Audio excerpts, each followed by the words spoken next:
Welcome to Deciphering Growth, the show that explores mental health from every angle. We bring you conversations with personal opinions, stories, and practical tips. We aim to break down the stigma and help you live your best life. So please sit back and let's dive in. Before we begin, we want to remind our listeners that this podcast represents the opinions of Tiffany Graves, Eric Stone, and the show's guests. The content here should not be used as medical advice. It is for informational purposes only, and please consult your healthcare professional for any medical questions. Views and opinions expressed in the podcast are our own and do not represent that of our places of work.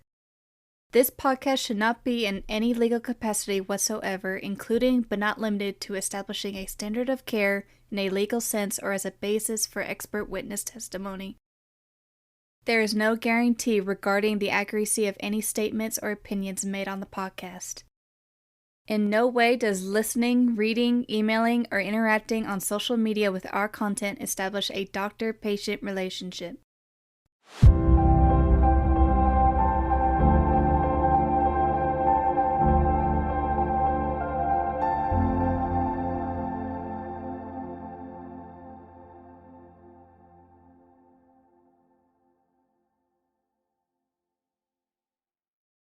What a season, Tiffany. What a season to Oh be in. my. I feel like today's theme is the holidays, health and stress. So I feel like that Phoebe Buffet like character in Friends when she's like, I'm a better singer when I have a cough. Like I have a cough right now. And I was like, is this gonna make me a better podcaster that I have like a deep Oh, raspy voice? We'll look at your comments. We can get that feedback. But how's everyone in your household, Tiffany? we're holding down. We have had a couple of sicknesses come through, and I won't lie, we masked, and I think we sprayed Lysol every time someone breathed. So I think it's fair to say we are living on antibacterial wipes and Oh, the hope that washing our hands excessively doesn't get us sick anymore.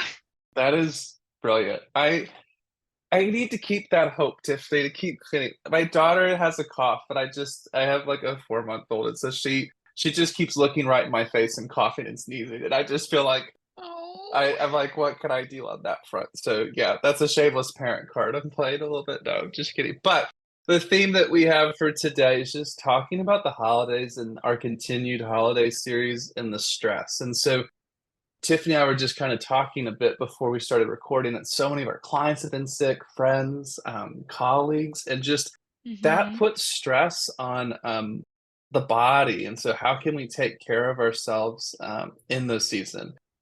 Just need to put a real thorough disclaimer. We are not saying that if you have, a broken bone or a very serious health illness, that this is, we need to self care our way out of influenza.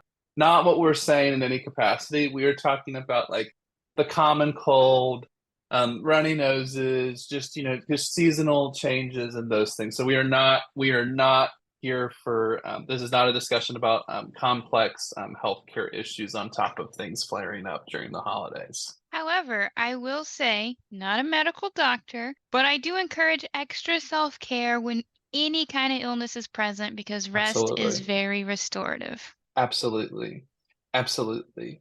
So I think one of the things as a therapist I will notice with my patients and clients is they will know they're sick and refuse to change anything about their schedule, how they're treating their body, their mind, or taking care of their family. And, there are days where I totally respect you just got to punch in and get through it. And there are things that can't stop. Completely understand that. But a lot of things have some margin where we can maybe slow the pace down or let that go to the next day, part of that task. But I think sometimes we're like, no, no, no, we must keep going. And I think a lot of times when we do that, we lengthen how long we're sick because our body is more stressed, our mind is more stressed, and we're not able to get that rejuvenation, that rest to heal uh, and to recover. I say this as a fellow person that I have not maybe taking my own advice, so it is challenging to do this, but I do think it's something like very much worth doing. And Tiffany, have you seen this with your clients and patients as well? For sure. And I'm over here laughing my ass off because it's something I do all the time. And I wake up and I'm like, I don't feel great. I'm going to go to the gym anyway. I'm going to keep doing all the work anyway.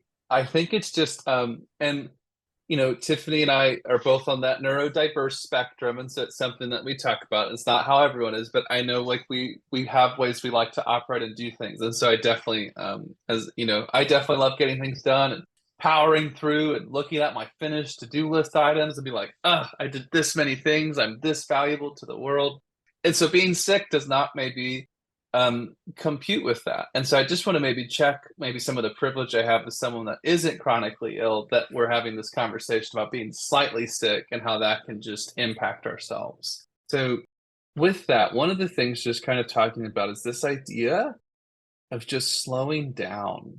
So this idea that like we need to slow down to speed up. So when we take time to maybe take a nap or go to bed early, come back at it the next time, it isn't laziness or weakness. Sometimes that will be the most effective decision you have made that day. And if you struggle with that, reach out to Tiffany and I, because we're both sitting here gritting our teeth trying to give this advice, you know, because it's hard to take and hard to do. But most of the time, those solutions that are really effective do involve some energy, some work, some change to our automatic responses to stress. Yeah. I think the hardest thing too is recognizing the slowing down to go faster part. Mm, And the metaphor, the image that comes to mind for me is a vehicle.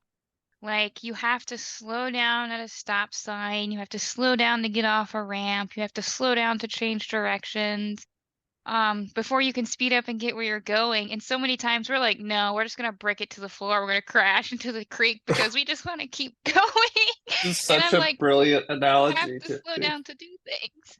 I wish that we don't record the video, thank God, but my face as Tiffany is describing this analogy is just my mind is blown. That's so brilliant. I have never advanced the idiom, the picture of like on ramps and going. That's brilliant, Tiffany. Sometimes I think that if people were inside my brain, they'd be lost in the many, many images that just happen. Well, I'm with you right now. Maybe the next one I'm not, but this one I am. So I think just being very practical to maybe folks that are just maybe in that season or you know it's coming is you know just be kind to yourself, you know? Like if your best friend or child or family member was ill, you're probably not like, "Oh, I can't believe you left a plate." You know, who does that? Or, "Wow, you're so lazy." You're about like if that's your internal monologue for, you know, for yourself, maybe see what it is for other people. Most of the time, we are nicer to other people than ourselves. Not always, but I think a lot of folks, that's an easier switch to make. Yeah. And I think being able to make sure that you allow yourself to recognize that when you're sick, not only is your brain doing its 24/7 two jobs every day, but now it's got a third job to do. Now it has to send out Mm, signals to parts of your body for it to fight off this inflammation, for it to fight this sickness. So you're going to be even more fatigued. So you're going to need a little bit more rest, recovery, nutrition, like all the good stuff to help you feel like you can function. mm. I think speaking of recovery, just the importance of like hydration and nutrition for mental health and physical health is just very important. And I think maybe a great example is if you're listening to this podcast, like the difference you may feel listening to us talk about mental health versus if you listen to the new Paramore album and rocking out versus if you listen to calm piano music. Like that would all change your energy, change what's going on. Just like if you drink 7 shots of espresso, that is going to change your body versus if you drink a glass of water, eat healthy food. I think we all know this, but then when we're stressed, we're like, you know, it sounds great going to Carb City. And it's not to shame, folks. Like mashed potatoes are a staple and an American treasure, maybe a worldwide treasure. And we don't want to be shaming, but it's just knowing these things are connected, our physical mind, our mental health. our emotional health, our spiritual health, our family, all these things are more connected than we realize. And I think sometimes when we're ill, we fight this. We're like, oh, that's just my body. My mind is great. I can do anything I set my mind to. Yeah. I'm thinking about going on the carb train now that you mentioned it. It's okay. It sounds delicious, doesn't it? It's like, what if there was a carb It train does. and it just a train ride and they just brought delicious carbs, as many as you would want. I hope my grandma's rolls are on there. Grandma, if you're listening, I'm plugging your rolls. I don't know if she knows how to get on a podcast. Maybe I'll have to find to get this to her.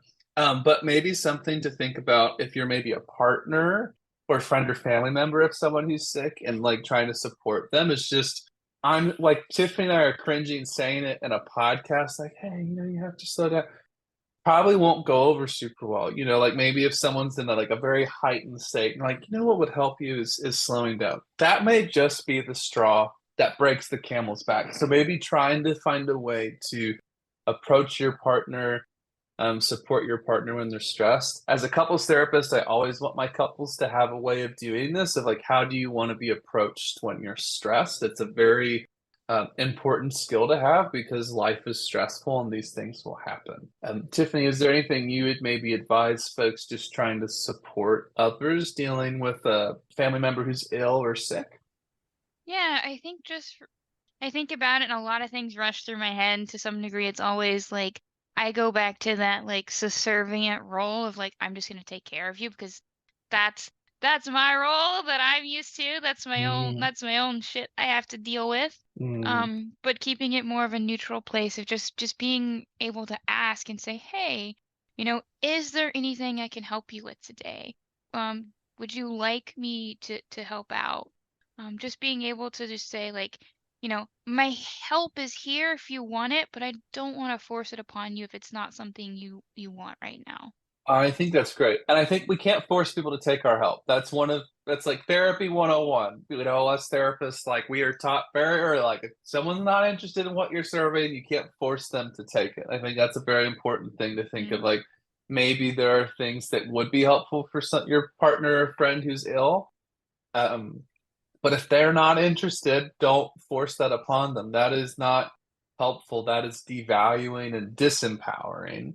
Um, and I just have to throw out a shameless plug as a parent. Like, just there are so many memes about what sick moms do versus sick dads. So many that I think we almost need to call this out. That I don't know if you've seen this TikTok, but it's like, oh, when mom's sick, and it's like she's still powering through and things, not slowing Oh down. yeah. And then the dad's like, I think I need to lay down. Or there's a really good one. It's like, I think I have what you have. And it's like, so just, every household is different, but just trying to support your partner, that's not very kind to have one partner overdriving. It's not healthy for either one of you. I just have one stat because it wouldn't be us if I didn't have one stat, but I just have to read one thing, Tiffany, because then we could say we kept our stat streak.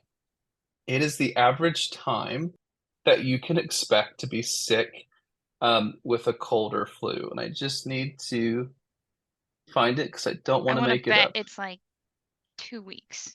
Okay, 2 weeks for a cold. 2 weeks for a cold, maybe like 2.5 weeks for the flu. It's a good thing you didn't bet, Tiffany. It says healthy people can expect to fight a cold for 7 to 10 days. Flu symptoms should go away in 5 days. That was so mean. I didn't mean to roast you that bad.